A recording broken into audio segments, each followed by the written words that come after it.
A poor cleaner saw a bucket floating with 2 babies and decided to raise them. But 6 years later, the billionaire parents returned and shocked everyone. The sky still held shades of grey when June finished her shift. She wiped down the last tables at the restaurant, changed out of her uniform into worn-out clothes, and stepped out into the cold, early morning air. Her shoulders ached after 8 hours of work, but the walk home, bordering the river, always eased her fatigue. It was her moment of peace. June was 32 years old, with a life organized in simplicity. A cleaner in 2 different places, a restaurant at night and private homes during the day. She never had much, but she never complained either. Her small one-room apartment, though worn by time, was clean and welcoming. The peeling walls told stories of many previous tenants, but she had made that space her refuge. That morning, the river seemed rougher than usual. A heavy rain had fallen during the night, and the current carried branches and trash. June was following her usual path when something different caught her attention. A faint sound, almost imperceptible over the noise of the water. She stopped, listened more carefully. It must be just the wind, she thought, trying to convince herself. But the sound came again, a cry, fragile, instinctive. An abandoned cat, maybe, she considered, already moving closer to the bank. What she saw next froze her entire body. Among some branches caught on the rocks, a blue plastic bucket was bobbing. It seemed to be stuck there by chance, as if the current had carried it to that specific spot. And inside it, "My God," she whispered, unable to believe her eyes. 2 newborn babies, tiny, wrapped in soaked blankets that barely protected them. Their little faces were red from crying and the cold, their mouths open in a silent plea for help. June didn't think. She didn't calculate consequences. She didn't hesitate. She went down the slippery bank, waded into the knee-deep water, and reached the bucket. The icy water soaked through her pants, but she barely felt it. Carefully, she lifted the bucket and brought it to the shore. How could someone... The question died in her throat. The babies looked so small, so fragile. Their skin was cold to the touch. Without wasting time, June took off her coat and wrapped both children together, trying to warm them. They were identical. 2 girls, she realized. Twins. Their eyes were closed. Dark hair stuck to their wet little heads. She looked around. There was no one nearby, just the river, the trees, and the silence of the dawn as witnesses. I need to take them to a hospital, she initially thought, but something made her hesitate. She had heard stories. Abandoned children entering the system, separated, growing up in foster homes. And these 2, so small, so alike. Would they be kept together? A strange feeling grew in her chest. She couldn't explain it, but she felt this encounter was not by chance. June had never had a family of her own. Her parents had died when she was a teenager. She had never known the love of a man who would stay. She had never had the chance to be a mother. And now, life had placed in her arms 2 children who desperately needed someone. "You will never be alone again," she whispered, holding them tightly against her chest. Her voice came out firm, like a sealed promise. With the babies in her arms, she walked quickly home. The sun was beginning to rise, lighting her path. Every step was a decision. Every yard took her further from the idea of handing the children over to the authorities and closer to a new life. She arrived at her apartment, out of breath. She locked the door behind her and placed the babies on her bed. Both were still crying, but the sound seemed weaker now. They needed warmth, food, and immediate care. "What do I do? What do I do?" she repeated to herself, rushing back and forth in the small space. June had never cared for a baby before, let alone 2. But her instinct spoke louder. She gathered all her clean towels and warmed them with the small heater in the bathroom. Carefully, she removed the wet blankets and dried the babies. Their little bodies were so small they could fit in her hands. "You are warriors," she said softly as she dried them. "You survived the water, the cold. You're going to be okay." She had no baby clothes, so she improvised with her own softest t-shirts, cutting and tying them like diapers and blankets. She warmed some water and tested it on her wrist, as she'd seen in movies. With an old dropper she found in a drawer, she gave the little ones warm water, one at a time. They need milk, she thought, worried, and a doctor. But how would she explain the presence of these babies? What would she say, that she found them in the river and decided to keep them? Would she be arrested for kidnapping? Would the children be taken away? Fear made her heart race. She looked at the two babies, now calmer in their improvised nest of towels. They were perfect, too small, yes, newborns for sure. They were probably not even 24 hours old. I need help, she concluded. She remembered Martha, an elderly woman who lived 2 floors below. She was a retired midwife, and they sometimes chatted in the hallway.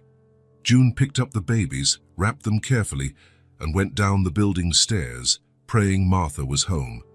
She knocked on the door, trying to control the trembling of her hands. When Martha opened it, her eyes widened in surprise. "June!" "What?" "Please, I need your help," June interrupted, showing the bundle in her arms. "I found them in the river. They were in a bucket. They're alive, but I don't know what to do."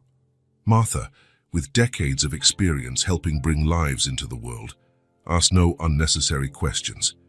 She opened the door wide. "Come in, quickly." For the next 2 hours, Martha examined the babies thoroughly. She cut their umbilical cords, which had been poorly tied. She cleaned them properly. She improvised bottles with a formula she assured was good for newborns. "They're healthy, all things considered," she said finally. "They're premature, but not by much, maybe 8 months. But they need a doctor, June, and you need to notify the authorities." June looked at the babies, now asleep after feeding. Her heart had already made a decision that her mind was still trying to process.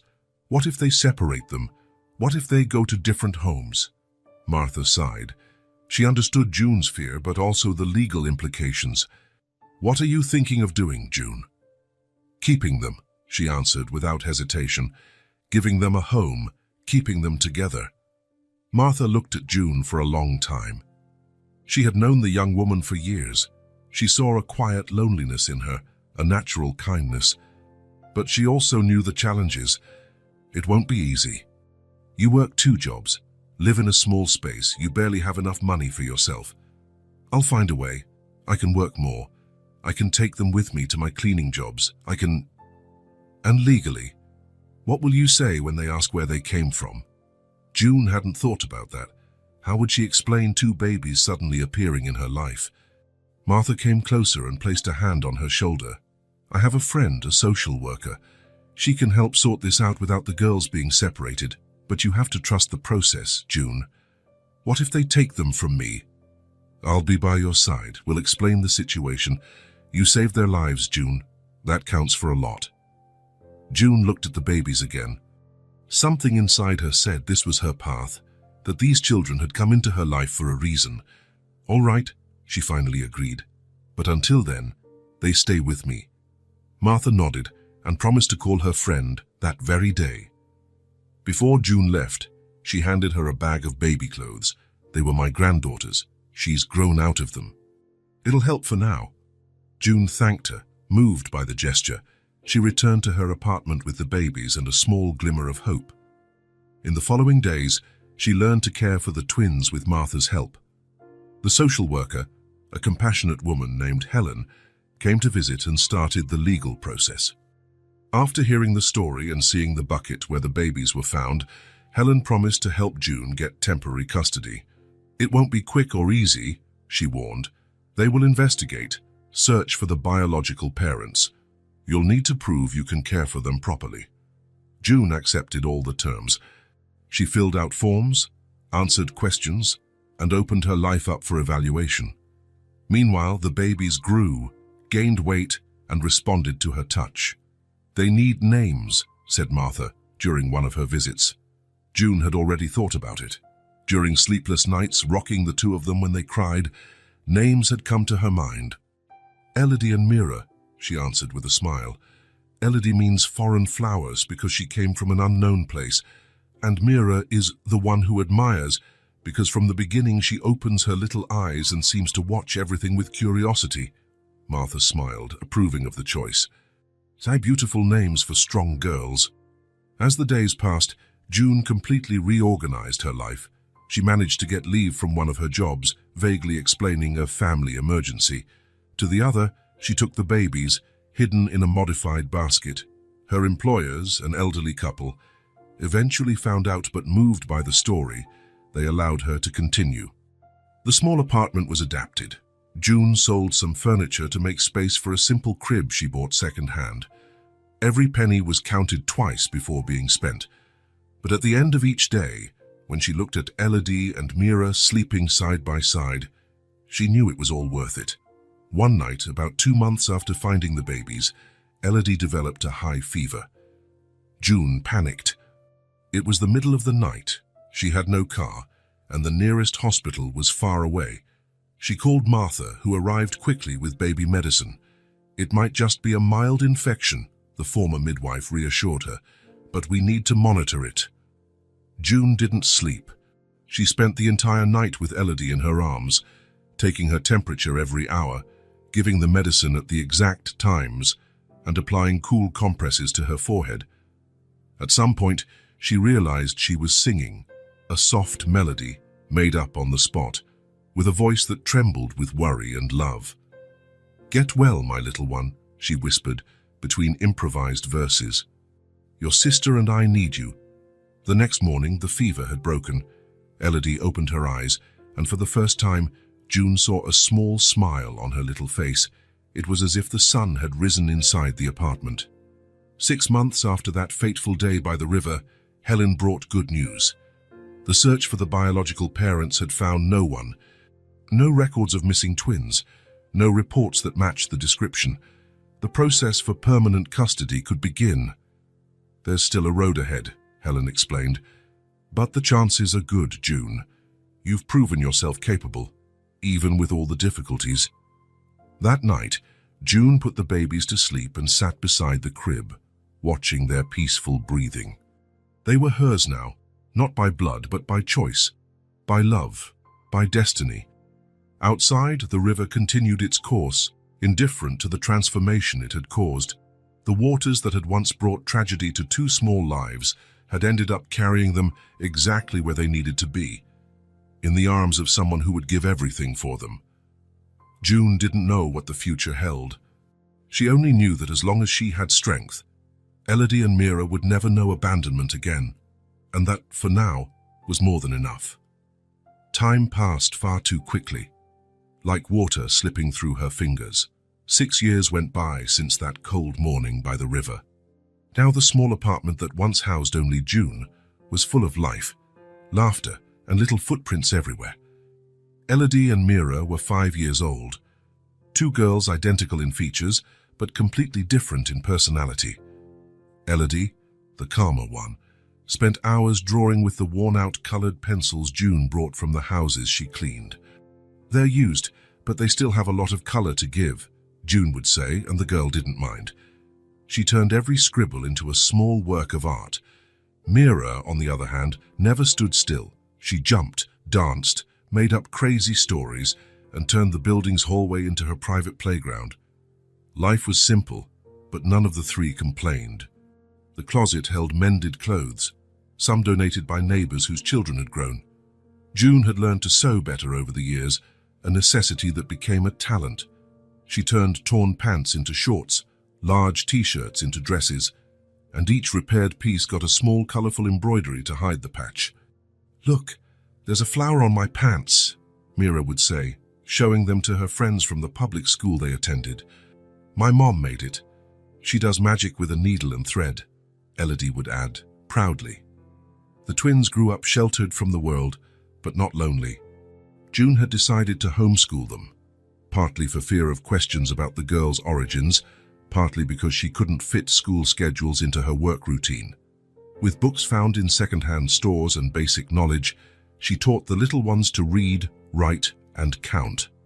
"You are so smart," June would say with pride when the girls managed to read a new word or solve an addition problem. June just smiled, hiding her exhaustion. She worked more than ever, Besides the cleaning jobs, she started taking sewing commissions. At night, when the girls were asleep, she would sit under the dim light of a lamp and sew until her eyes burned. Party dresses, clothing alterations, curtains. She accepted any job that came her way. Money was always tight, divided between rent, food, school supplies, and the fund June kept hidden in a cookie tin on top of the closet, for emergencies and for the girls' future, as she told herself. There was always food on the table, but never leftovers. June had learned to work miracles with few ingredients. She turned leftovers into new meals, so delicious the girls never noticed they were eating the same chicken from the day before, now in the form of soup. "Mom, how do you make the food so good?" Mira would ask with her mouth full. "So the secret is the love I put in every pot," June would reply, keeping to herself the secret of the cheap spices they bought at the corner market. Toys were few, but cherished. A rag doll for each, made by June herself. Wooden blocks that a carpenter neighbor had given them. Children's books bought at used book fairs. And the most precious treasure, a box of new colored pencils they got for Christmas from the school principal, who was impressed with Elodie's drawings. The girls never complained about what they didn't have. To them, this life was normal. It was happy. They had a mother who loved them unconditionally, a safe roof over their heads, food on the table, and most importantly, each other. At night, June would tell them stories. Some she read from the few books they had. Others she made up on the spot. Their favorites were stories about twin princesses who had great adventures. The girls didn't realize it, but many of these stories were actually disguised lessons about courage, honesty, and kindness. "Tell the story of the princesses who helped the old lady in the forest again," Mira would ask almost every night. "No, today it's the one about the magic cave," Elodie would protest. June would end up telling both, even if it meant fewer hours of sleep before waking up for another day of work. On a rainy Sunday, the girls were restless. The small apartment seemed even smaller with their pent-up energy. They couldn't go to the park, as they did on sunny weekends. They didn't have a television to distract them. After a whole morning of "Mum, we're bored," June had an idea. "Girls, let's build something magical." She took all the sheets from the closet, some chairs from the kitchen, clothespins, and the only flashlight they had in the house. With the twins' excited help, she stretched the sheets from one end of the living room to the other, securing them to the furniture, creating a large fabric ceiling. She placed pillows and blankets on the floor. "There, our magic tent is almost ready," she announced to the girls' delight. Elodie ran to get her prettiest drawings, which were hung on the Kywall's banks of the tent with tape that was already losing its stickiness. Mira brought the rag dolls and the few stuffed animals they owned. When everything was ready, June turned off the apartment lights and switched on the flashlight inside the tent. The effect was immediate. Shadows danced on the sheet walls, creating a new and mysterious world. "Now, let's pretend we're in an enchanted forest," June suggested, joining in the fun. "Or maybe on another planet." "No, Mum, we're at the bottom of the sea." "Look how the lights look like swimming fish," exclaimed Mira, moving her hands in front of the flashlight to create shadows that really did resemble fish. "I'm a mermaid," Elodie decided, lying on her stomach and pretending to swim. June joined her daughters on the floor, imitating a whale, making funny sounds that drew peals of laughter from the girls. For hours, they forgot about the rain outside, the small apartment, the mended clothes, and the scarce toys. In the magic tent, they were explorers of a limitless world. When evening came, June prepared hot chocolate, a rare luxury saved for special occasions, and the three of them stayed in the tent, now telling deep-sea horror stories, using the flashlight under their chins to create spooky faces. "This is the best day ever," declared Mira, with a chocolate mustache on her upper lip. "Can we do this every rainy day?" asked Elodie, already knowing the answer. "Of course we can," June promised. "Our magic tent will always be here, even when we can't see it." Elodie looked confused. "What do you mean, Mom?" June touched the girl's chest over her heart. "The magic we created today, this good feeling, is kept right here. Whenever you need it, you just have to remember this day. The girls smiled, understanding in their own way. That night, the three of them slept together in the makeshift tent, June in the middle, a daughter on each side. The rain continued outside, but inside that small world of sheets and love, everything was perfect. Life went on with its daily challenges. Bills to pay, shoes that became too small too quickly, occasional illnesses that scared June more than she admitted. But there were also small victories. The girls, good grades in school, a client's compliment on her sewing work, the neighbor who sometimes brought over a cake that was leftover, even though June suspected it was made especially for them. One afternoon, while the girls were playing in the small space between the buildings they called their courtyard, Mrs. Martha, who had helped with the babies years ago, approached June. "June, I wanted to show you this," Martha said, handing her a piece of paper. It was a drawing by Elodie, 3 figures holding hands, a large one in the middle, 2 small identical ones on the sides. Above, in childish letters that June had taught her, was written, "My family, the best in the world." "Elodie gave this to me when I visited you yesterday. Many children would draw big houses, cars, toys. She just drew this. And when I asked why, do you know what she said?" June shook her head, too emotional to speak. She said, "Because this is all we need to be happy." I thought you'd like to know. That night, as she watched her daughters sleep, June reflected on the journey she had taken. 6 years of daily struggle, of hard work, of constant worries. 6 years in which every saved penny was a small victory, every smile from the girls a reward. Every night they slept safe and fed an achievement. It hadn't been easy. It wouldn't be easy in the future. But looking at Elodie and Mira, with their identical faces and distinct personalities, June knew she would do it all over again, without hesitation. Those girls, found in the cold waters of the river on a day that now seemed distant, had given her life meaning. And she would fight with all her strength to keep them safe, loved, and happy, no matter what the future held. It was a Saturday afternoon like any other. June had finished her work at the Wilsons' house early and was enjoying the extra time with the girls. In the small space between the buildings, Elodie was drawing with colored chalk on the cement ground, while Mira played hopscotch on makeshift squares. June was sitting on a worn-out bench, mending a small tear in Elodie's blue dress. The sound of a powerful engine interrupted the street's calm. It wasn't common to see luxury cars in their simple neighborhood. Her black Mercedes, shiny and new, slowly pulled up in front of the building. June looked up from her work, more out of curiosity than concern. Probably someone lost, she thought. The girls also stopped their playing, drawn by the different car. Mira, always bolder, took a few steps toward the vehicle. "Mira, come back here," June called, as a precaution. The car door opened. A tall man, about 40 years old, got out first. He wore expensive clothes, dress pants, a well-ironed shirt, leather shoes that shone even in the faint afternoon light. His dark hair was beginning to show a few grey strands at the temples. He had an angular face, with strong features that reminded June of someone, but she couldn't place who. Next, a woman got out from the passenger side. Shorter, she wore a simple dress that June, with her trained seamstress's eye, recognized as expensive. Her hair was black, long, and perfectly styled. She had large, dark eyes that scanned the area with a mixture of apprehension and anxiety. By instinct, June stood up and called the girls to her side.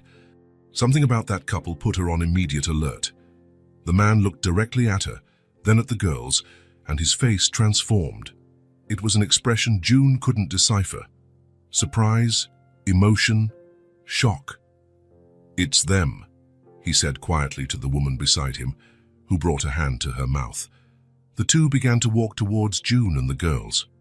Now standing, June instinctively placed herself in front of her daughters, like a protective barrier. "Hello," the man said, his voice controlled but betraying nervousness. "You must be June."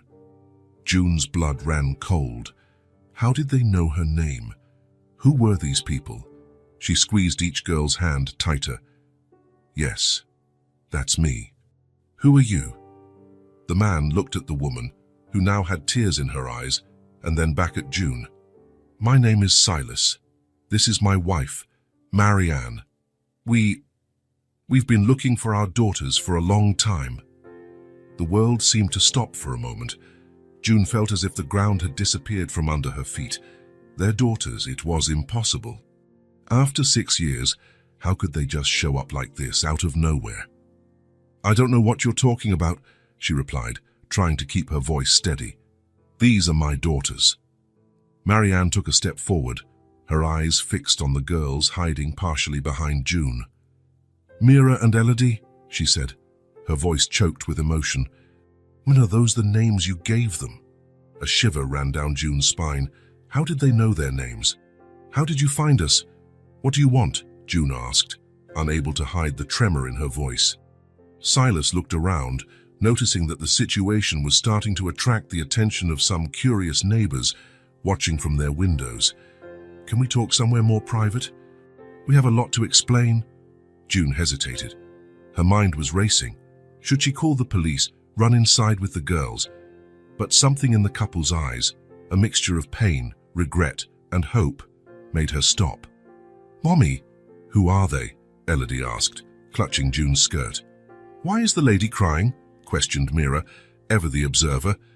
June took a deep breath, trying to find a calm she didn't feel. "Let's go upstairs," she finally decided, but just to talk. In the small apartment, the tension was palpable. June had the girls start drawing in the only bedroom, leaving the door ajar to watch them, while she sat with the strangers in the tiny living room. "Explain yourselves," she demanded, without offering water or coffee, no pleasantries. Silas and Marianne looked at each other, as if deciding where to begin. It was Marianne who spoke first. 6 years ago, we abandoned our newborn daughters in a bucket by the river near here." The statement, so direct, hit June like a slap. So it was true. These were her girls' biological parents, the ones who had left them to die on a cold night. How could you? The words escaped her mouth before she could contain them, filled with an anger she didn't know she felt. Marianne looked down, while Silas took over the narrative. "We were in a desperate situation. I lost my job. We were about to lose our house. Marianne had a difficult pregnancy, complications during childbirth. We had no way to care for one baby, let alone 2.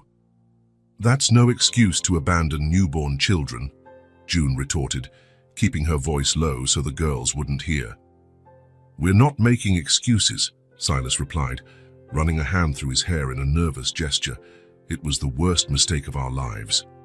Something that haunts us every day. I had postpartum depression," Marianne added, her voice barely a whisper. "I couldn't even look at them without crying. We thought they would be better off somewhere else, that someone would find them quickly. And what if no one had found them?" June couldn't hide her outrage. "They could have died in that river." "We know that," Silas said, his voice heavy with shame. "Not a day goes by that we don't think about it, about what could have happened." "How did you find me?" June asked, still suspicious.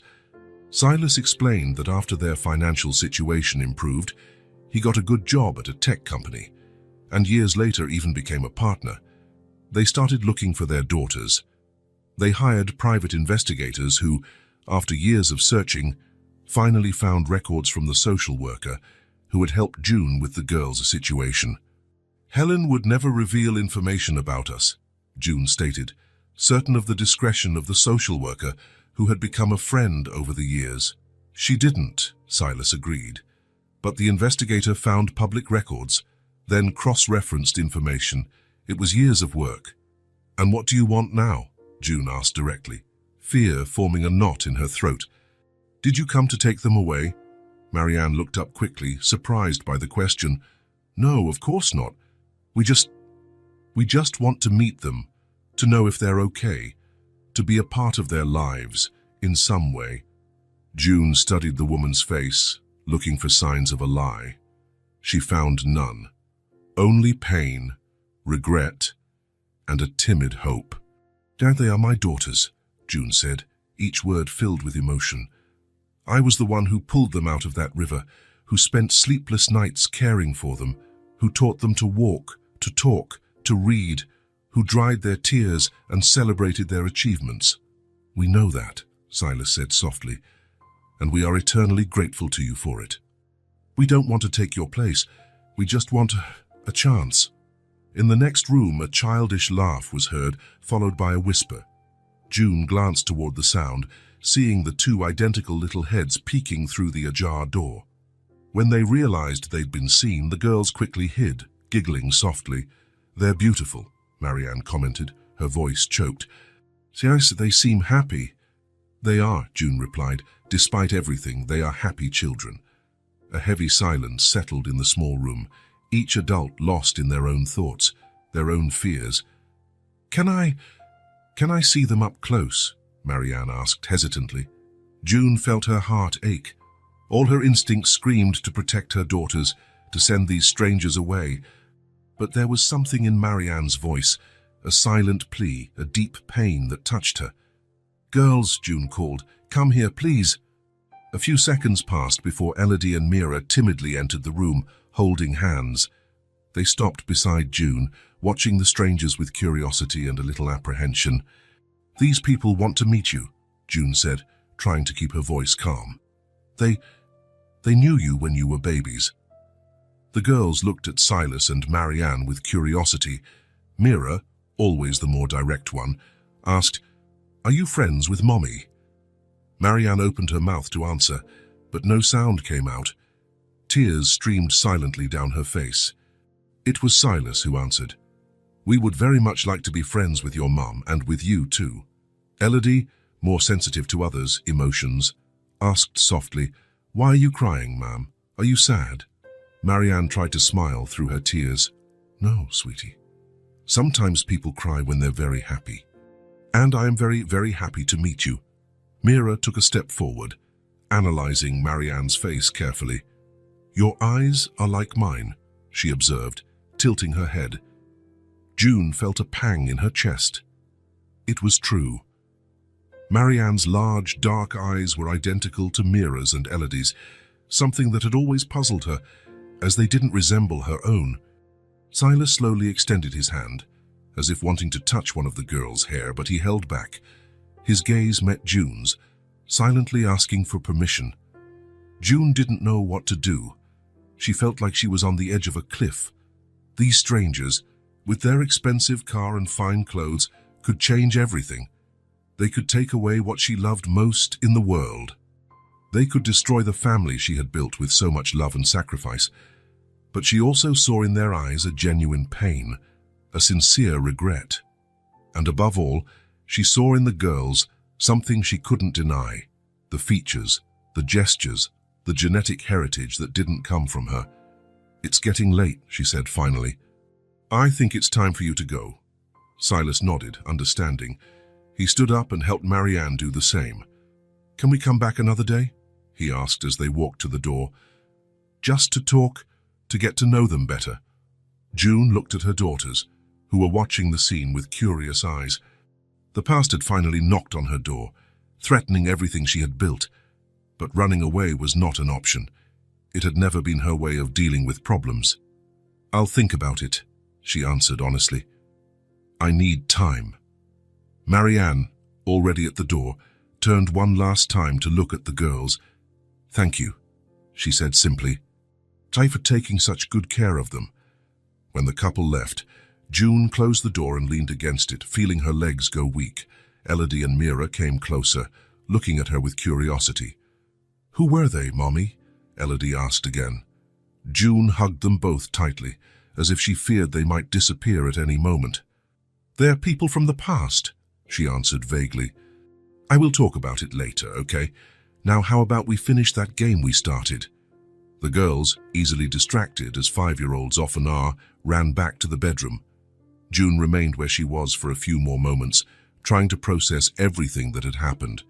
The past had come back to haunt her. And now she had to decide how to protect her future, the two girls who were her entire life. 3 days passed since the unexpected encounter. June could barely sleep, tossing and turning in the narrow bed she shared with the girls. During the day, she worked mechanically, her mind always returning to that elegant couple and their looks full of regret. On the fourth night, the phone rang, a rare luxury June had only managed to install the previous year for emergencies. "Hello?" she answered, apprehensive. "June, it's Silas." The voice on the other end sounded hesitant. "I hope I'm not disturbing you." June looked at the girls playing on the worn rug in the living room. She moved away a little, lowering her voice.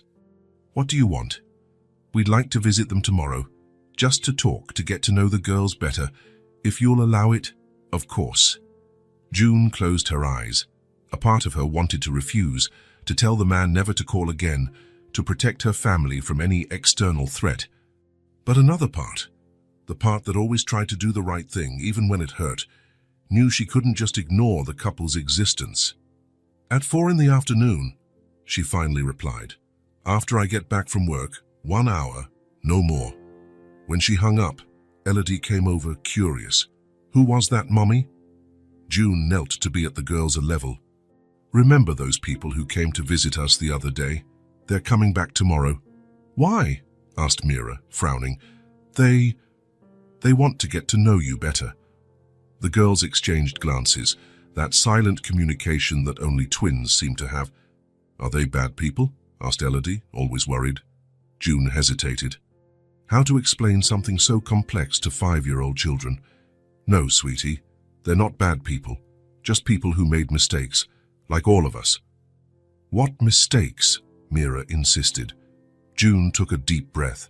She knew this moment would come, but she didn't expect it to be so soon. "Let's talk about it tomorrow, okay?" After they leave. The next day, promptly at 4, a soft knock sounded on the door. June opened it to find Silas and Marianne standing in the hallway. He was holding a large bag, she a bouquet of simple flowers. "Thank you for having us," Marianne said, extending the flowers. June accepted the gesture, not knowing how to react. She gestured for them to enter, noticing how out of place the couple seemed in the small apartment. Elodie and Mira were sitting at the kitchen table, coloring on reused paper June brought from work. They looked up as the visitors entered, but didn't run to hide like the first time. "Hello, girls," Silas greeted them with a nervous smile. "We brought you a few things." From the bag, he pulled out 3 new children's books with colorful, shiny covers, a box of paints with colors the girls had never seen before, and a board game still wrapped in plastic. The twins' eyes widened at the sight of the gifts. June felt a pang in her chest. She had never been able to give them things so new, so beautiful. "What do we say when we receive gifts?" she reminded them, trying to maintain normalcy. "Thank you," they replied in unison, still admiring the items on the table. "Can we see the books?" Elodie asked shyly. "Of course," Marianne replied, approaching slowly. This one tells the story of 2 sisters who find a magical forest." Soon the girls were flipping through the books, enchanted by the illustrations. Silas sat nearby, watching them with a look that mixed fascination and pain. June remained standing, like a sentinel, ready to intervene at the slightest sign of discomfort. "Yes, can you read?" Mira asked Marianne, pointing to a word in the book. "Yes, I can," she replied softly. "Do you want me to read to you?" Mira nodded, and Marianne began to read the story aloud. Her voice was melodious, full of inflections that captured the girls' attention. June watched, torn between jealousy and admiration for the way Marianne interacted with her daughters. Silas took the opportunity to approach June. "They are incredible," he commented in a low voice. "You've done a wonderful job." "I did what any mother would do," June replied, still on the defensive. "No, June, not everyone would have the courage to do what you did. To take in 2 unknown children and give them so much love." June didn't answer. His words seemed sincere, but she still didn't fully trust his intentions. "How did your lives get better?" she asked directly. "You mentioned you were struggling when you abandoned the girls." Silas sighed, his gaze momentarily lost in painful memories. "And I worked at a tech company that went bankrupt. After months of unemployment, I got a basic job at another company in the sector. It was minimum wage, but I took it. I worked hard, did overtime, learned new skills. Over time, I was promoted. 3 years ago, I became a junior partner. June absorbed the information in silence. It was a story of overcoming adversity, but one that didn't erase the abandonment. And why did you only start looking for the girls now, after 6 years? We tried before, Silas answered, with a sincere look. We started looking when our situation improved, about 4 years ago. But we had no leads. We didn't know if anyone had found the babies, if they were alive. His voice broke on the last word. We hired investigators, but without success, until one of them found records of 2 twins informally adopted in the region near the river. It took years of work to get to you. June looked at the girls, now completely engrossed in the story Marianne was reading. Mira had already moved closer, almost touching the woman's arm to see the illustrations better. "What do you really want?" she finally asked, looking Silas in the eye. "We just want to be part of their lives, in some way," he replied. "We don't intend to take them from you, June. We know you are their mother in every way that matters." The hour passed quickly. When June announced it was time for them to leave, the girls seemed genuinely disappointed. "Are you coming back?" Elodie asked. "If your mother allows it," Silas replied, looking at June. After they left, June sat down with the girls. It was time to explain, as best she could, who those people were. "I'm Elodie's Mira. Remember how I always told you I found you when you were tiny babies, in the river, inside a bucket?" They nodded. It was a story they knew well, their origin story, told like a fairy tale where June was the hero who saved them. "Well, before you were in that bucket, you were in a woman's belly. That woman is Marianne." Their little faces scrunched up in confusion. "Like in a belly?" Mira asked. June explained as simply as possible how babies grow in mothers' bellies before they are born. The girls listened, fascinated and confused at the same time. "So, is Marianne our mother too?" Elodie asked, trying to understand. "She is the mother who gave birth to you," June explained, choosing her words carefully. "I am the mother who has taken care of you since you were babies." "And the man?" asked Mira. "Silas is... He helped bring you into the world. He and Marianne are married." "Why did they leave us in the river?" Mira's direct question hit June like an arrow. "They were going through very hard times," she answered, feeling she owed the girls some honesty, even while protecting them from the full truth. "They couldn't take care of you back then. They made a very wrong choice, but it seems they regret it now." "They're nice," Elodie commented. "They brought pretty books." "Yes, they are," June agreed, swallowing the lump in her throat. In the following weeks, the visits continued. Twice a week, Silas and Marianne would show up, always bringing small gifts, nothing extravagant after the first day, respecting the boundaries June had set. Sometimes it was just homemade cookies made by Marianne. Other times it was art supplies for Elodie or small educational toys. The girls, initially cautious, gradually opened up. Their natural curiosity overcame their distrust. June watched this growing closeness with conflicting feelings, happy to see her daughters forming new bonds, terrified at the possibility of losing them to people who could offer so much more than she could. A month after the first visit, during an afternoon when they were exploring the paints they had received, something significant happened. Marianne was showing Elodie how to mix colors to create new shades, while Silas helped Mira build a small house with wooden blocks. June had stepped out to prepare a simple snack in the kitchen. When she returned, she found Mira sitting spontaneously next to Marianne, painting with concentration.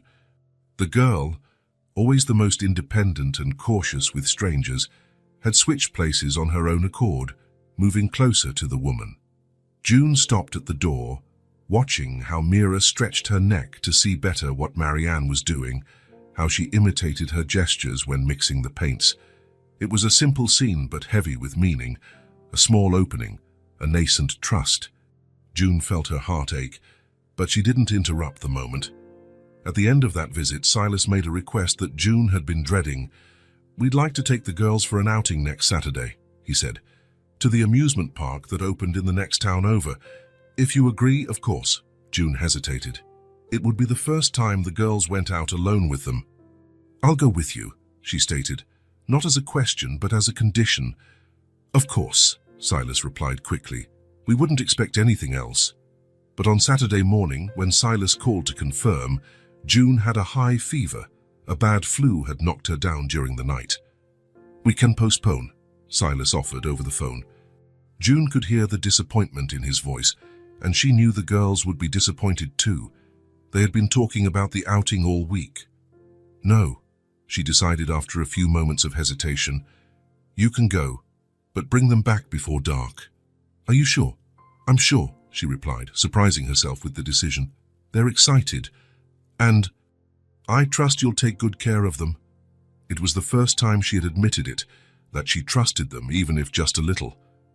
The day passed slowly for June, lying in bed with a fever, imagining what the girls were doing. When she finally heard the car pull up in front of the building, it was late afternoon. She got up, still weak, and went to the window. She saw Silas helping the girls out of the car. Both were carrying colorful balloons and small stuffed toys. Their faces shone with joy. Marianne followed them, carrying a bag that seemed to contain more souvenirs from the trip. The four of them formed an almost perfect picture of a happy family. June felt a pain that had nothing to do with her fever. When they entered the apartment, the girls ran to her, talking at the same time, eager to share every detail of their adventure. Mommy, it was amazing. We rode the Ferris wheel. I won this unicorn in a ring toss game.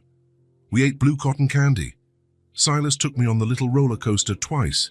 June smiled, absorbing their happiness, trying to ignore the pang of jealousy at hearing the name Silas, pronounced with such familiarity. I'm glad you had fun, my loves, she said, kissing their foreheads. Now, why don't you go put away your new toys while I talk to Silas and Marianne? When the girls left, June turned to the couple. Thank you for taking good care of them. It was a pleasure, Marianne replied, smiling. They are wonderful children, so curious and polite. How are you feeling? Silas asked, noticing June's paleness. Better, she lied. The fever went down. We brought medicine, Marianne said, taking a box from her purse, and also soup. It's in a thermos. It should still be warm. June accepted, surprised by the considerate gesture. Just then, Elodie and Mira came running back. We're going to tell Mommy June all about it, Elodie exclaimed, jumping with excitement. Everything we did today, the comment, so innocent, fell like a silent bomb in the room. June saw the impact on Silas and Marianne's expressions, a painful reminder that, despite their growing closeness, they were still strangers to the girls.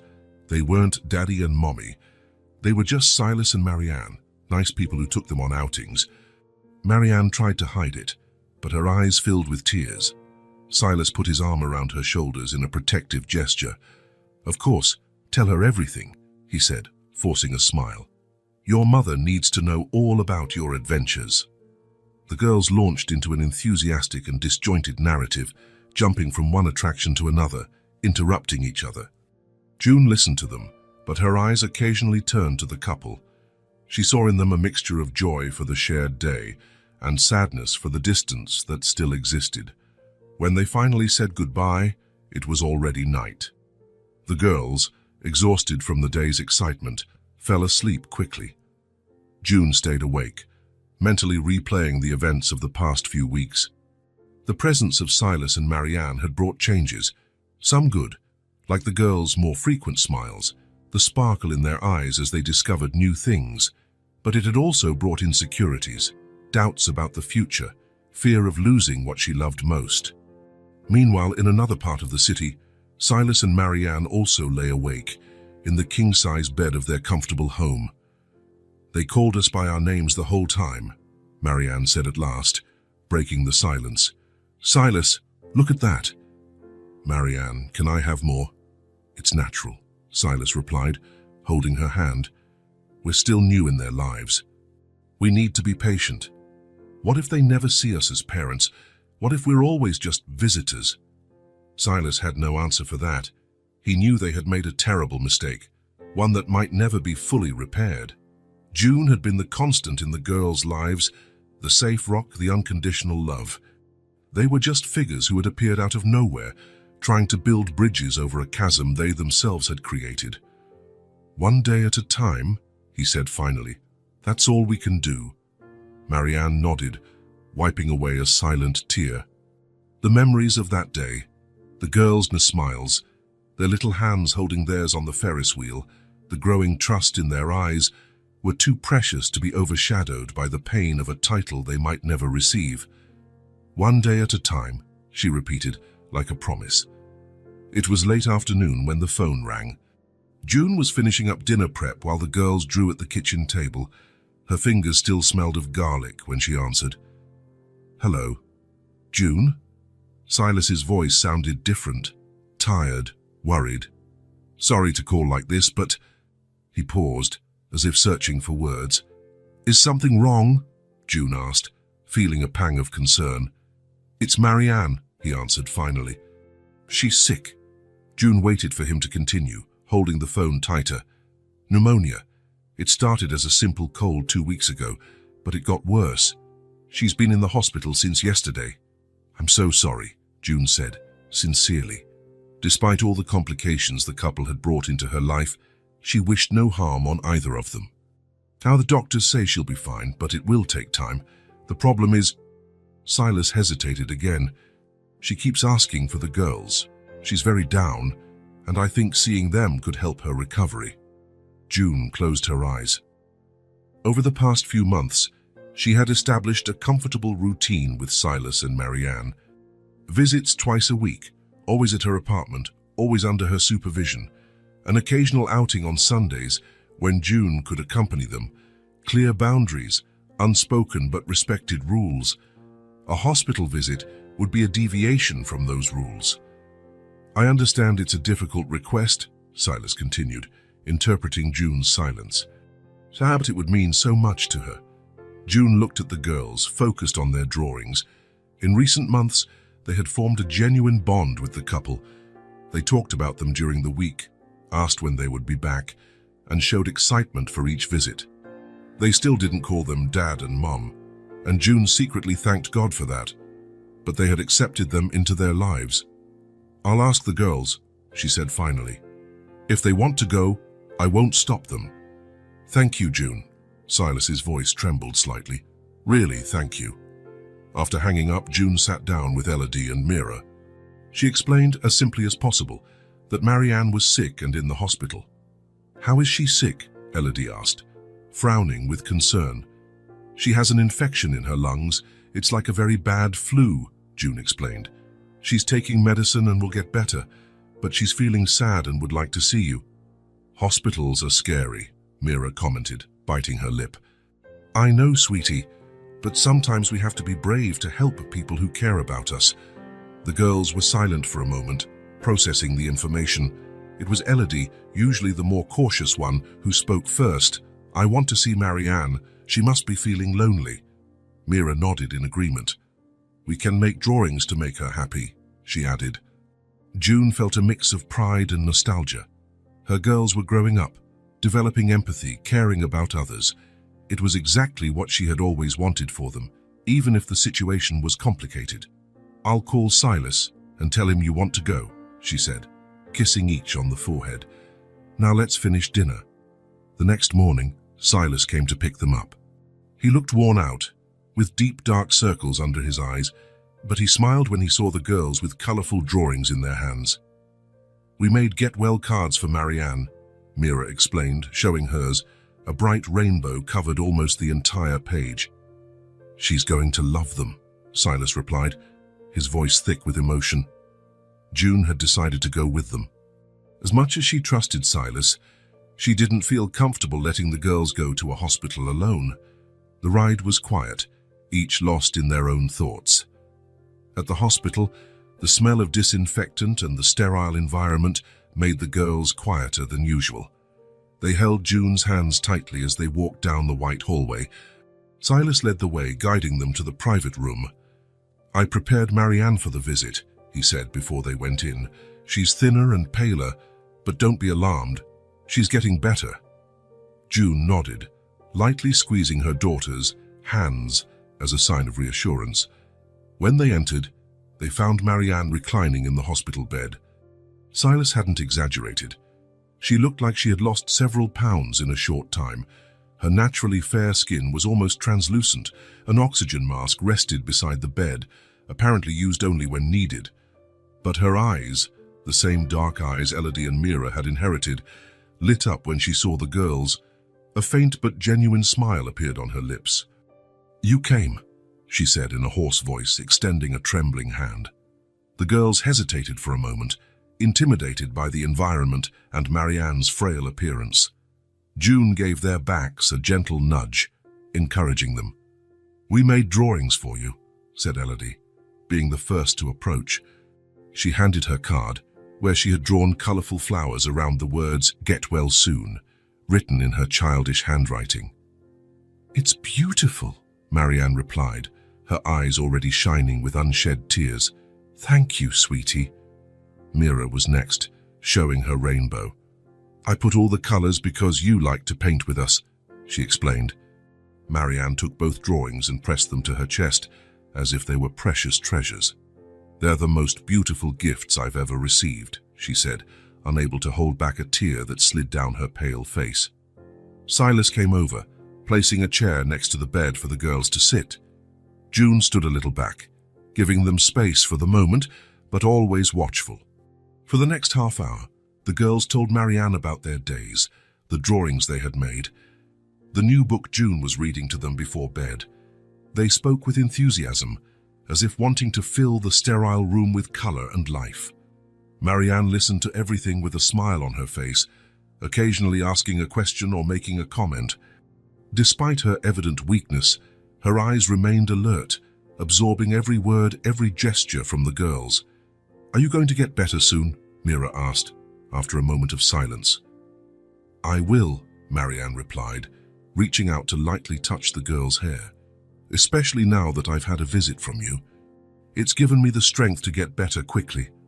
June noticed the girls were starting to get restless. It was hard for 5-year-olds to stay still for long in such a restrictive environment. "I think it's time for us to go," she said softly. "Marianne needs to rest." The girls nodded, understanding. They said their goodbyes with shy kisses on Marianne's cheeks, who hugged them for as long as her strength allowed. "Thank you for coming," she said, looking not just at the girls, but at June as well. "It meant so much to me." June just nodded, feeling strangely touched by the sincerity in Marianne's words. Silas walked them to the car, helped settle the girls, and promised to come back soon to pick them up for another outing, as soon as Marianne was better. The twins waved excitedly as the car drove away. "He seemed sad," Elodie commented, ever perceptive. "It's hard when someone we love is sick," June replied, looking in the rearview mirror. "But you helped a lot today. I'm sure Marianne was very happy with your visit." When Silas returned to the hospital, he found Marianne still holding the drawings. Her face was tear-streaked, but there was a different calm in her expression. "They're wonderful," she said, as he sat beside her. "So sweet, so perfect." Silas took her hand, agreeing silently. "Do you think they'll ever call me Mum?" Marianne asked, her voice almost a whisper. "If I could go back in time, I wouldn't have abandoned them. It was the biggest mistake of my life." The tears returned, more intense now. Silas gently wiped them away with his thumb. "Be patient," he said, his voice soft but firm. "It's a start. They came today, they were happy to see you. The rest will come with time." Marianne nodded, closing her eyes for a moment. The weight of regret, 6 years of guilt and searching, seemed lighter in that instant. It hadn't disappeared, and perhaps it never would completely. But the girls' visit, their genuine smiles, their drawings made especially for her, were small steps toward healing. "You're right," Silas agreed, squeezing her hand. "We can't change the past, but the future is still being written." Marianne looked again at the drawings in her lap. Little works of art created by hands she had helped bring into the world but had not helped raise. Hands that, despite everything, had offered her a gift. Not just the colorful cards, but something far more valuable: a second chance. 3 weeks passed since the hospital visit. Marianne was recovering at home, still weak but getting better each day. The visits continued, now at Silas and Marianne's house, a spacious residence in a tree-lined neighborhood that made June's small apartment seem even more cramped in comparison. June allowed the girls to go on Sundays, always with her present. She watched with conflicting feelings as Elodie and Mira explored the large rooms, the garden with swings, the living room filled with books.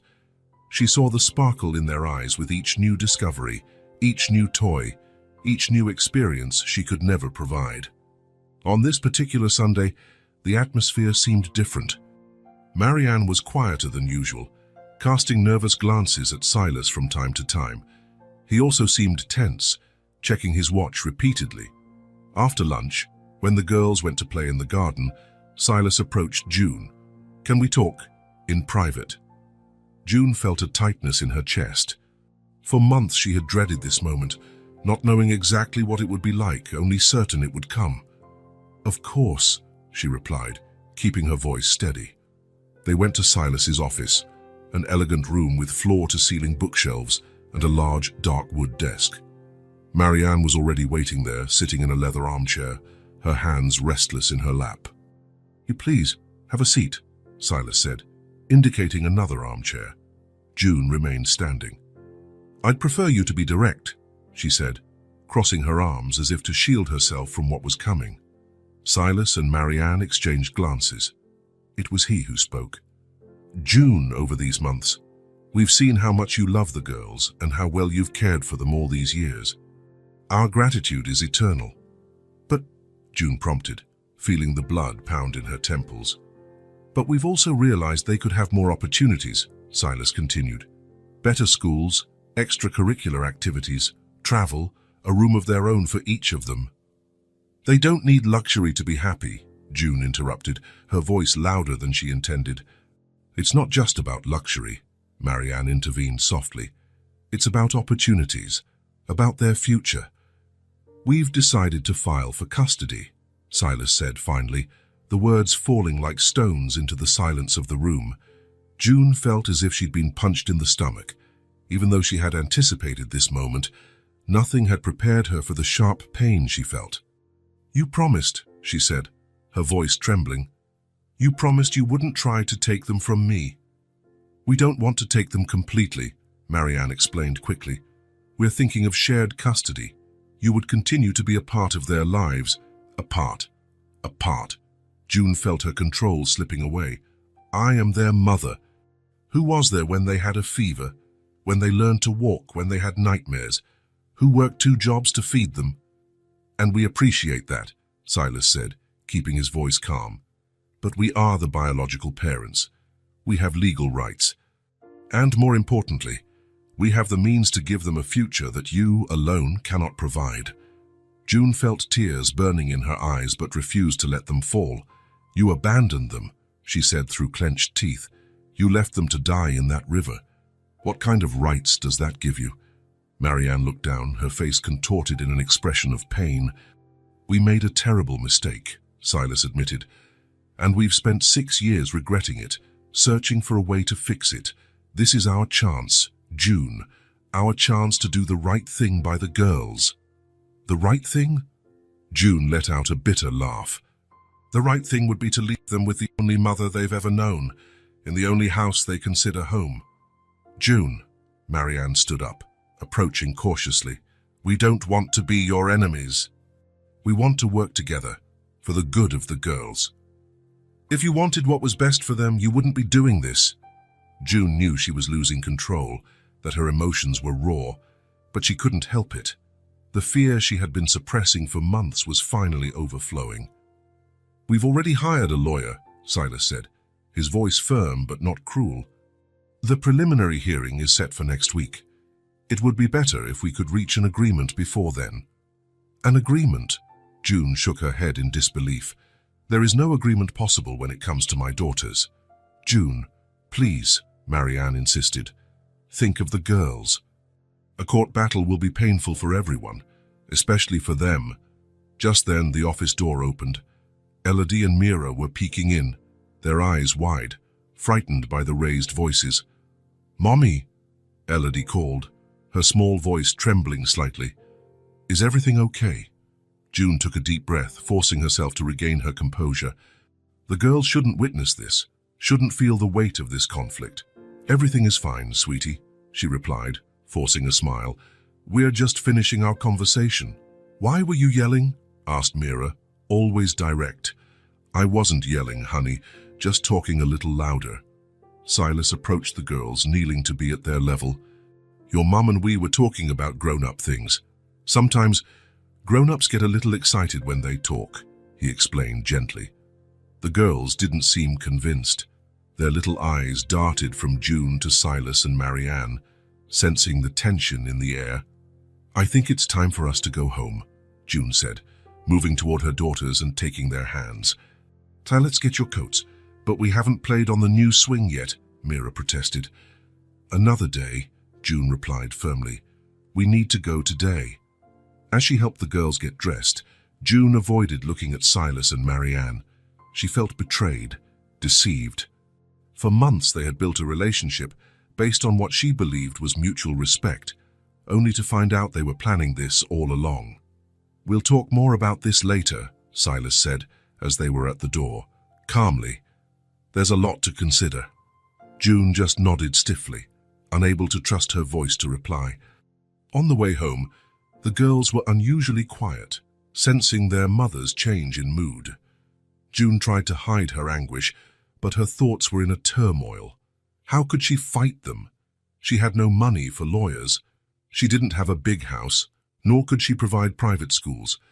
What did she have to offer besides love? "Mommy, why were you mad at Silas and Marianne?" Elodie finally asked, breaking the tense silence. June took a deep breath. How to explain something so complex to 5-year-old children? "I wasn't mad, sweetie. We just disagreed about some things." "What things?" Mira insisted. "Grown-up things," June replied, repeating Silas's evasive explanation. "Almost nothing you need to worry about." But the girls were too perceptive to be so easily fooled. They felt the shift, the invisible weight that now hung over them. For the rest of the day, June tried to maintain normalcy. She cooked the girls' favorite dinner, read stories, and organized a small painting session at the kitchen table. But her smile didn't reach her eyes, and her mind kept returning to the conversation in Silas's office. When she finally put the girls to bed, June remained seated beside the bed, watching their sleeping faces. The dim light from the lamp cast soft shadows on their identical features. So small, so innocent, unaware of the storm brewing around them. June reached out, lightly touching Elodie's dark hair, then Mira's. She memorized every detail, every curve of their faces, as if trying to burn the image into her soul, as if this could be the last night she would see them like this, under her roof, in her bed. The tears she had held back all afternoon finally came, silent, streaming down her face. She didn't wipe them away. She let them fall, witnesses to her pain, her fear, her fiercely protective love, and so she stayed, watching over her daughters, sleep until the early hours of the morning. When exhaustion finally overcame her, she fell asleep right there, sitting, one hand still resting protectively on the blanket that covered her girls. The next day, she had a decision to make, and for the first time in 6 years, she didn't know if she would be strong enough to protect what she loved most in the world. The family court building was intimidating. Long hallways, heavy doors, muffled voices discussing destinies. June clutched the plastic folder to her chest like a shield. Inside it, 6 years of memories hastily organized, photos, drawings, small notebooks with notes of progress and special moments. Helen, the social worker who had helped her legalize the girls' situation years ago, was by her side. She wasn't a lawyer, but she knew the system well and had offered to support her. "So I take a deep breath," she advised, placing a hand on June's shoulder. "Remember what we talked about. Be honest, show your love for the girls, but don't attack Silas and Marianne. It will only hurt your case." June nodded, unable to speak. For the past few days, She had oscillated between anger, fear, and a fierce determination. Now, standing in that cold hallway, she felt small, fragile, inadequate. Elodie and Mira were in a special room with a court psychologist. June had explained to them, as gently as possible, that a judge would talk to everyone to decide what their lives would be like from now on. The girls seemed confused, but not scared. They were still too young to fully understand what was at stake. Across the hall, Silas and Marianne were talking in low voices with their lawyer, a middle-aged man in an impeccable suit with a leather briefcase that looked like it cost more than a month of June's rent. They avoided looking in her direction, perhaps out of guilt, perhaps as a strategy. Case number 47293, custody of minors Elodie and Mira Thompson, an officer announced, opening the courtroom door. Judge Fleming was a man of about 60, with grey hair and sharp eyes behind thin-rimmed glasses. His face had expression lines that suggested both severity and compassion, someone who had seen it all in his career but still cared. "This is a preliminary hearing to determine custody arrangements," he began, after the formal introductions. "I understand we have a rather unusual situation here." Silas and Marianne's lawyer spoke first, presenting the case with professional eloquence. He explained how the couple had made a terrible error in judgment in a moment of extreme desperation, how they had spent years searching for their daughters, and how they now had the means to offer a stable home, quality education, and financial security. "My clients recognize and value the role that Mrs. Thompson has played in the girls' lives," he concluded. "But as the biological parents, they are exercising their legal right to request custody, offering to share it in a way that serves the best interest of the children." When it was her turn, June felt her throat go dry. Helen gave her a slight encouraging nudge. "Your Honor," she began, her voice firmer than she expected, "I haven't prepared a fancy speech. I just brought the truth." She opened the folder and took out a crumpled photo, the first one she had taken of the girls, a few weeks after finding them. "This was the beginning of our family," she said, handing the photo to the judge. "Two abandoned babies and a lonely woman, learning to be a mother overnight."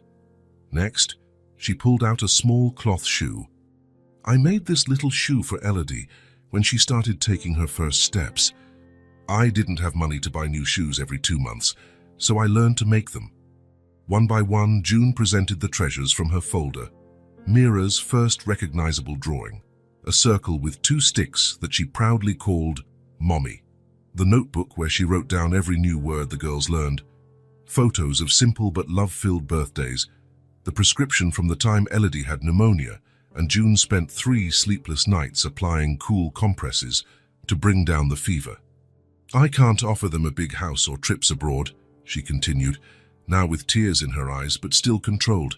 "I can't afford private schools or piano lessons, but I can offer, and have always offered, all the love that exists in me.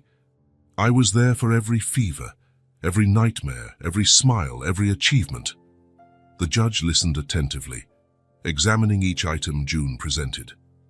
"Ms. Thompson," he interrupted gently, "no one in this room questions your love for the girls or your dedication as a mother. The question is, what would be best for Elodie and Mira now, considering all factors?" "What's best for them is to stay with the only mother they've ever known," June replied, her voice firm again. "What's best is not to tear them away from the only home they've ever had. What's best is to respect the bond we have built." The judge asked a few more questions to both parties, while consulting the reports prepared by the social workers and psychologists. After nearly 2 hours, he called for a recess. "I would like to speak with the girls now," he announced, "in private." June felt her heart sink. Her daughters, so small, facing a stranger alone who would decide their future. "They'll be fine," Helen whispered, squeezing her hand. "The psychologist will be present. Judge Fleming is known for being kind to children." The next 20 minutes were the longest of June's life. Sitting on the hard bench in the hallway, she watched the closed door of the judge's chambers, imagining what her daughters were saying, fearing they wouldn't understand the importance of their words. When they were finally called back in, June noticed the judge had a different expression, softer, almost moved. The girls had already been taken back to the special room with the psychologist. "I had a very enlightening conversation with Elodie and Mira," the judge began. "They are exceptionally articulate children for their age, and surprisingly candid." He paused, looking directly at the three adults before him. "I asked them who they would like to live with. Do you know what they answered?" They said, in unison, as if they had rehearsed it. "We want to stay with Mommy, June. But we like seeing the others too." June felt a wave of relief so intense it nearly knocked her out of her chair. Beside her, she heard Marianne suppress a sob. "When I asked why they wanted to stay with Ms. Thompson," the judge continued, "Mira said something very simple but profound, because she was always there. And Elodie added, 'She's our real mommy.'" The judge closed the folder in front of him and steepled his fingers. "In these cases, I have to consider many factors: biological ties, stability, financial resources, emotional bonds. But the emotional well-being of the children always comes first." He looked at Silas and Marianne. "Mr. and Mrs. Laurent, it is undeniable that you have more financial resources and can offer certain opportunities that Ms. Thompson cannot. It is also undeniable that you are the biological parents and have legal rights, but—" He turned to June. "The bond that Mrs. Thompson has built with these children over 6 years of constant dedication cannot be ignored or underestimated. This is the only home they have known, the only mother they have had." The judge took a deep breath before continuing. "My decision is to grant primary custody to Miss Thompson, with extensive and regular visitation rights for Mr. and Mrs. Laurent. The visits can evolve to overnights and longer periods as the girls feel comfortable. Re-evaluation in 6 months." June closed her eyes, letting tears of relief finally fall. Helen squeezed her shoulder in silent congratulations. Across the room, Marianne was crying silently, her face hidden in her hands. Silas, beside her, seemed to be wrestling with conflicting emotions, disappointment, and something that looked almost like relief. "I would like to add," the judge continued, "that I rarely see children so well adjusted in cases like this. That is a testament to the upbringing they have received. Miss Thompson, my congratulations." After the hearing, June reunited with the girls in the waiting room. She hugged them tightly, with no words to express the whirlwind of emotions she felt. "Can we go home now?" Elodie asked, tired after the long day. "Yes, my love, we're going home." As they headed for the exit, Silas and Marianne approached timidly. "June," Silas called hesitantly. "Can we talk for a moment?" She nodded, asking Helen to take the girls to the car. "The judge made the right decision," Silas said, surprising her. "We saw it on the girls' faces when they talked about you. That sparkle in their eyes, that unconditional love. We want to apologize," Marianne added, wiping her tears, "for everything, for the abandonment 6 years ago, and for trying to take them from you now." June didn't know how to respond. She had prepared for a continued battle, not a surrender. "We'd like to propose something," Silas continued. "Always not as compensation, because we know nothing could make up for what we did, but as a gesture of recognition and gratitude. We bought a house," he explained, "on the same street as ours, 3 bedrooms, a garden, near a good public school. We would like the 3 of you to live there, no rent, no mortgage. The house would be put in your name." June blinked, incredulous. "And there's more," Marianne added. "Silas has a design firm. We need someone with a talent for sewing and handicrafts. The salary is good, with flexible hours, so you can be with the girls after school." "Why?" was all June could ask. "Because it's the right thing to do," Silas replied simply. "Because our daughters deserve to have all of us in their lives, working together, not as adversaries. And because you deserve it," Marianne completed. "For all the love you gave when we couldn't." June looked at the couple before her. The resentment she had cultivated over the past weeks began to dissipate, not completely, but enough to glimpse a different future than the one she had imagined. "I'll think about the offer," she said finally. "For the girls." In the following weeks, June visited the house, spacious, bright, with a room for each girl and a garden where they could play. She visited Silas's company and realized the job offer was genuine, not just charity. Slowly, a new dynamic began to form between the three adults. They weren't friends, but they weren't enemies either. They were united by something stronger than their differences. The love for two girls who, by chance or destiny, belonged to all of them in different ways. 2 months after the hearing, June and the girls moved into the new house. Elodie and Mira ran through the rooms, amazed by the space, delighted to have their own rooms for the first time. "I like it here," declared Mira, looking out her bedroom window at the flowering garden. "And we can visit Silas and Marianne whenever we want, right?" "Yes," June replied, smiling. They live very close now. That night, after putting the girls to bed, June sat on the porch of her new house. The night air was fresh, full of possibilities. The path to get there had been long and painful, marked by loss and encounters, tears and laughter, fear and hope. She looked up at the starry sky, thinking how unpredictable life could be, how an encounter by a river could change everything, how love, in its many forms, could heal even the deepest wounds. She didn't know what the future held for her unconventional family. She only knew that, together, she, Silas, Marianne, and above all, Elodie and Mira, they would find a way.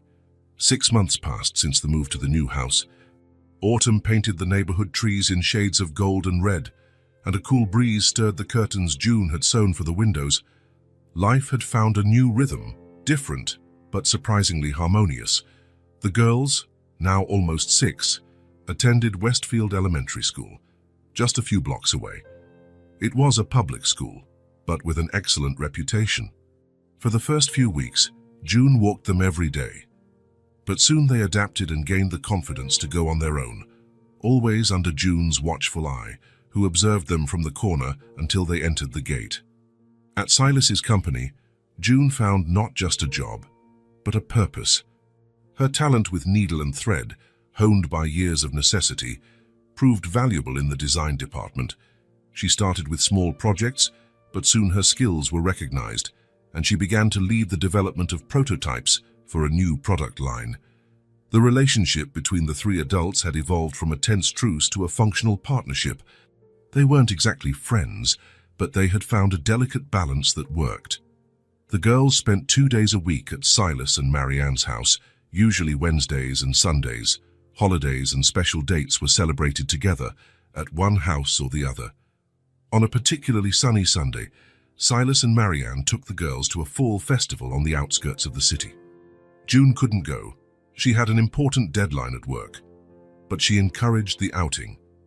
"Bring back lots of pictures," she requested, kissing her daughters on the forehead before they left. The day was magical for the twins. The festival had everything children their age could wish for: popcorn, cotton candy, carousels, games, and a large hay bale maze. Silas and Marianne captured every moment, every smile, every expression of wonder. On the way back, late in the afternoon, the girls were exhausted but happy. In the back seat of the car, Elodie was already dozing, her head resting on her sister's shoulder. Mira, always the most resistant to sleep, looked out the window at the trees passing in colorful blurs. "It was the best day," she declared suddenly, breaking the comfortable silence that had settled in the car. Silas smiled in the rearview mirror. "I'm glad you enjoyed it, little one." "Can we come back next year?" Mira asked, yawning. "Of course, we can," Marianne replied, turning to look at the girl. "We'll make it a tradition," Mira smiled, her eyes heavy with sleep. When the car finally stopped in front of June's house, Silas turned off the engine and got out to help the girls. Elodie was still asleep, so he carefully picked her up in his arms. Marianne held Mira's hand, who was staggering with sleep, and together they walked up to the porch. June opened the door before they even rang the bell, smiling at the sleepy state of her daughters. "Looks like the day was a success," she commented, signaling for them to come in. "It was amazing, Mommy," Mira murmured, rubbing her eyes. "We ate candy apples and found our way out of the maze all by ourselves." "That's wonderful," June replied, genuinely happy for the girls' experience.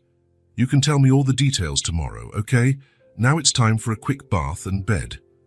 Silas gently placed Elodie on the sofa, where she stirred but didn't wake up. June thanked him with a nod and went to help Mira take off her coat. "Good night, princess," Silas said goodbye, kissing the top of Mira's head. "Rest well." "Good night," Marianne added, kneeling to hug the girl. Mira returned the hug and then, in a natural movement, kissed Marianne's cheek and said, "Good night, Mommy." She turned to Silas and, with the same naturalness, added, "Good night, Daddy." A sudden silence fell over the room. Those simple words, Mommy and Daddy, had never been used by the girls to refer to Silas and Marianne before.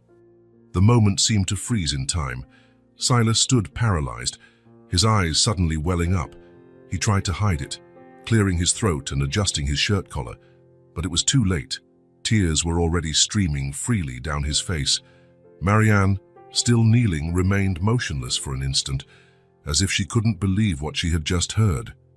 Then, without a word, she opened her arms again and pulled Mira into a tight hug. Next, she extended an arm to the sofa and included the still sleeping Elodie in that moment. June watched the scene with conflicting emotions. A part of her felt a pang of jealousy, of fear of losing the special place she held in her daughters' hearts. But another part, larger, more generous, recognized the beauty of that moment, the healing it represented for everyone. "They called you Mom and Dad," she said softly, meeting Silas's emotional gaze. "It's what you are." That night, after Silas and Marianne had left and the girls were sound asleep, June sat on the porch with a cup of tea. The starry sky above seemed particularly bright. She took a deep breath, absorbing the tranquility of the night and the strange peace she felt. Mira's words had sealed a new phase in their lives. The titles of Mommy and Daddy no longer belonged exclusively to June. They were now shared, but somehow that didn't diminish her role. It only expanded the circle of love around her daughters. 2 weeks later, a special date arrived. It had been exactly 6 years since that cold morning when June found the bucket with the newborns by the river. The date, which she used to celebrate only with the girls, would now be celebrated together. They decided to have a small party in the garden of June's house. The day was perfect, clear sky, mild temperature, flowers blooming in the beds that Marianne had helped plant. Silas brought an elaborate cake, ordered from the best bakery in town, 2 sugar dolls on top, identical, holding hands. Marianne decorated the garden with colorful balloons and ribbons. June prepared the girls' favorite dish, pasta with homemade fresh tomato sauce. The twins, excited about the celebration, ran around the garden, showing Silas and Marianne the special corners they had discovered, the perfect tree to climb, the bush where a bird had made a nest, the secret place where they hid their treasures. When it was time to cut the cake, everyone gathered around the table. The girls, now officially 6 years old, had their faces lit by the candlelight. "Before we sing happy birthday," Silas said, clearing his throat, "I'd like to make a toast." He raised his glass of lemonade. Alcoholic beverages had been banned from the celebration by joint decision. To 6 years of miracles, to 2 wonderful girls who taught us the true meaning of family. And to June, he paused, searching for the right words, to the woman who saved our daughters and in a way saved us too. Marianne, with tears in her eyes, raised her glass. And to second chances and to hearts that grow to accommodate more love. June looked around, at the excited girls, at the emotional Silas and Marianne, at the flowering garden of her new home, at the unexpected life she had found. She raised her own glass. "It doesn't matter where it started," she said, her voice firm. "It matters where it's arrived." They sang happy birthday, cut the cake, and laughed at old stories. The girls blew out the candles together, holding hands, as they had done on all previous birthdays. But this time, there was something different, a complete circle, an expanded family, a broader future. As the sun began to set, Silas suggested a photo to mark the occasion. He set up the camera on a tripod and programmed the timer. "Everyone together," he called, running to join the group. The 5 of them huddled together, arms intertwined, with sincere smiles. Elodie and Mira in the center, June on one side, Silas and Marianne on the other. The family that no one could have imagined, but that somehow made perfect sense. The flash went off, capturing that moment forever. 5 people united not by blood or obligation, but by choice, by forgiveness, by love. A story that had begun with abandonment and hopelessness, but had found its way to healing and acceptance. A love that didn't divide, it only multiplied.